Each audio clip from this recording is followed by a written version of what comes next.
I'm back with the second part of the interpretation for the dream I had, and it says the dancing and stuff I saw is all a form of widespread sexual immorality, much like Sodom and Gomorrah. What may sound controversial is tattoos and piercings, just because society has widely accepted calling God's name in vain, blasphemy, relentlessly. It's like nothing. It is like it's nothing. It will not. Sorry. It will not make one blameless in God's sight. God already said what he had to say about it. Now, what is controversial is that God also spoke about not putting marks on your body and all the piercings of the flesh, like what you see in many African cultures.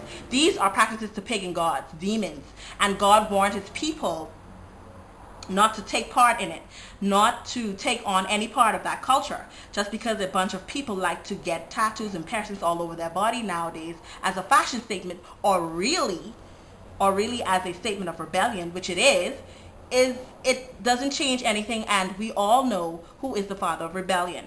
Yes, Jesus paid the price, and we are not under the old law.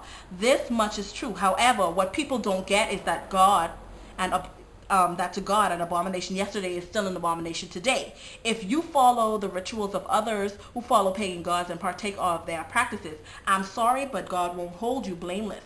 People don't know that God is a loving God, but he also is a very serious God as well. God does not play games and us little humans like to get beside ourselves and dare to say what is fair and unfair to God's demand of us. Like we have the right, the nerve, the babies. You shall not bow down yourself to them, nor serve them. For I, the Lord your God, am a jealous God, visiting the iniquities of the fathers of the children to the third and fourth generation of them that hate me. Deuteronomy 5:9. That's the King James Version. The abominations of these people run so deeply that their actions bring consequent curses which run straight down the family line and affect even the newborns to not one but several generations. Babies, that's what we're talking about. The iniquities of the fathers are visited upon the children. He puts in brackets babies again. Also know that in Satanism, they also dedicate babies to Satan through rituals, and they also sacrifice undocumented newborn babies. All of these are abominations to God, and God will not overlook such evil, and the babies who stem from it are all cursed to the third and even fourth generation. Let me also remind you that Revelation 17:5, which I posted earlier, here is a saying that when we screw things up on the planet, we are actually stealing from the next generation to follow behind us. The baby on top, to the top of the, is superior to the one below, but is licking it, which is disrespecting, and licking someone is just plain nasty. The baby to the top is the next generation, and the one below is the generation following behind that generation. All of them are polluted by the sins of the parents. This is what is to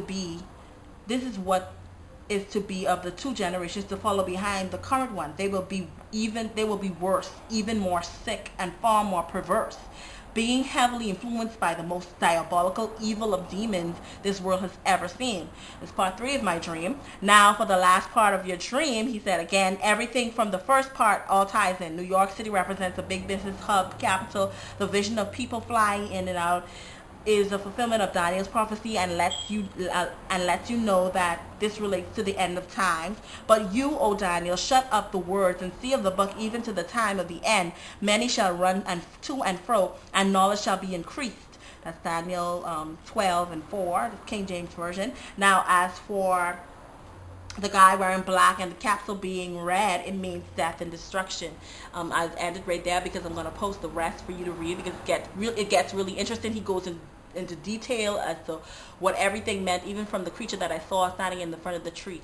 Now, I pray that everyone who has this dream takes heed, because this is what's happening in the world today. I'm sure I'm not the only one who has dreams like this, and God is showing what the end time is about, and that he's really coming soon, and we have to prepare ourselves as Christians and even as sinners to come to his love and really come to God and seek refuge from this place, and make sure we have a place with him in eternity. I'll now end this, and then I'll come back and give you my next dream, and it's more geared towards Christian people in the church. All right.